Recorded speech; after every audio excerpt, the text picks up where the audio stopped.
आज जिला मुख्यालय पर स्थित इंदौर स्टेडियम में ऊना सदर के विधायक एवं भाजपा के पूर्व प्रदेश उपाध्यक्ष सतपाल सिंह सत्ती ने प्रेस वार्ता की। प्रेस वार्ता के दौरान उन्होंने कहा कि जब जब प्रदेश में कांग्रेस सरकार आती है तब तब वह हंसी का पात्र बनती है। उन्होंने कहा कि वर्तमान की कांग्रेस सरकार दिशाहीन सरकार है और ग्रामीण पंचायती राज और शहरी विकास विभाग के अधिकारी भी सरकार के निर्णय से अनजान है कि आगे किस दिशा में नगर निगम के काम करने हैं। उसी तरह का निर्णय पिछले कल कांग्रेस पार्टी ने ऊना नगर निगम के बारे में यहाँ पर जो निर्णय लिया है उसका ध्यान में आया है। 14 ग्राम पंचायतों को इस नगर निगम को बनाने के लिए साथ में जोड़ा गया। उन गांवों में अब एक नया घोषणा कर दी गई पिछले कल ग्रामीण मंत्रालय पंचायती राज के माध्यम से कि उन 14 ग्राम पंचायतों में अब कोई भी विकास के काम नहीं होंगे। और दूसरी नोटिफिकेशन जो निकाल दी गई है कि अब वो ग्राम पंचायतें स्टैंड ही नहीं करती हैं, यानी एक तरह की ग्राम पंचायतें भंग हो गई। ऐसा नोटिफिकेशन गवर्नमेंट की तरफ से आई है। मैं इस सारी प्रक्रिया का एक सरकार से जानना चाहता हूं कि लोकतांत्रिक ढंग से जो सरकारें से जो पंचायतें और जो नगर परिषद ऊना लगभग 2025 साल के अंत तक चुनी गई थी, उनको भंग करने का अधिकार इस सरकार को किसने दिया। और दूसरा विषय, नगर निगम अभी कोई चुनाव नहीं हुआ है, कोई स्टैंड नहीं की है नगर निगम अभी। अब ग्राम पंचायतों के अंदर जो विकास के काम चल रहे हैं उनको कौन डील करेगा। मुझे जानकारी मिली है कि सेक्रेटरियों को कहा गया कि आप लोगों ने नए काम कोई भी शुरू नहीं करने हैं। और जब मैंने अधिकारियों से फ़ोन से बात की तो उनको इतना ज़रूर कहा गया कि पुराने काम जो हैं उसका देखते हैं क्या करना है। गवर्नमेंट से अभी हमने स्पष्टीकरण मांगा है। यानी अब गांव के लोगों को अपनी ग्राम पंचायत के अंदर जो उनके मनरेगा के काम थे, इसका मतलब वो रुक जाएंगे इन 14 पंचायतों के अंदर। और ग्राम पंचायतों के अंदर जो जन्म सर्टिफिकेट, मृत्यु सर्टिफिकेट या मैरिज सर्टिफिकेट रजिस्टर्ड होता था, जो ये रजिस्ट्रेशन होती थी, और उसके बाद अगर किसी को सर्टिफिकेट चाहिए वो मिलता था, वो कौन देगा, इसका कोई गवर्नमेंट ने प्रावधान नहीं किया है, कोई इसका जवाब नहीं है। और जो ग्राम पंचायतों के अंदर लाखों रुपया पड़ा हुआ है, कोई विधायक क्षेत्र विकास निधि योजना का है, कोई MP लेड का है, कोई गवर्नमेंट के माध्यम से SDP DC के माध्यम से गया हुआ है। अब उस पैसे का 1 साल क्या प्रयोग नहीं होगा, इसके बारे में कोई नोटिफिकेशन नहीं दी गई है।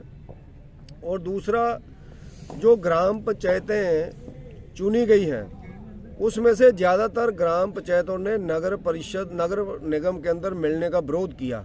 वो चाहे कांग्रेस समर्थक प्रधान है, चाहे भारतीय जनता पार्टी के समर्थक प्रधान है। उन्होंने कहा कि हम लोग जो खास करके आपके कुठार कलां, अजनौली, कोटला खुर्द, जलेड़ा, रेंसरी, इवन जो कांग्रेस के पूर्व विधायक हैं उनके गांव लाल सिंगी के लोगों ने भी आगे विरोध किया कि हम नगर निगम के अंदर नहीं मिलना चाहते हैं।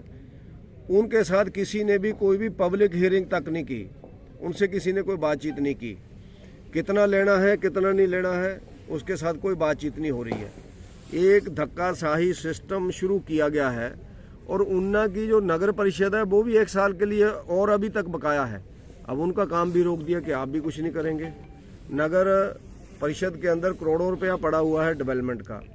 लाखों रुपयों के टेंडर अभी 15 दिन पहले ही नगर परिषद ने लगाए थे। अब उसके ऊपर भी संशय पैदा हो गया है कि उन टेंडरों को खोला जाएगा या नहीं खोला जाएगा। और जो SDO हैं नगर परिषद के, इस सारी बातों से दुखी होकर के लोग छुट्टियों पे जाना शुरू कर गए हैं, क्योंकि किसी को पता ही नहीं है मेरा अधिकार क्या है।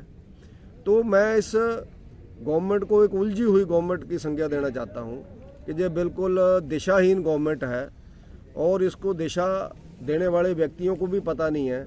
जब मैंने शिमला में डिपार्टमेंट में बातचीत की, ग्रामीण पंचायती राज विभाग में और उसके साथ अर्बन डेवलपमेंट विभाग में, तो वहाँ पर भी अधिकारियों का ये कहना था जी हमें भी पता नहीं है, हमने कमिश्नर लगा दिया, अब आगे क्या करना हमें नहीं जानकारी, अब गवर्नमेंट से पूछेंगे। यानी सेक्रेटरियों को भी क्लियर नहीं है। और आने वाले दिनों में मैं दोनों मंत्रियों से, विक्रमादित्य सिंह जो अर्बन डेवलपमेंट मिनिस्टर है, पंचायती राज मंत्री अनुरुद्ध सिंह जी से बात करूंगा कि भैया आप कम से कम 1 साल ग्राम पंचायतों के काम तो मत रोको, नगर परिषद के काम तो मत रोको, इनको काम तो करने दो।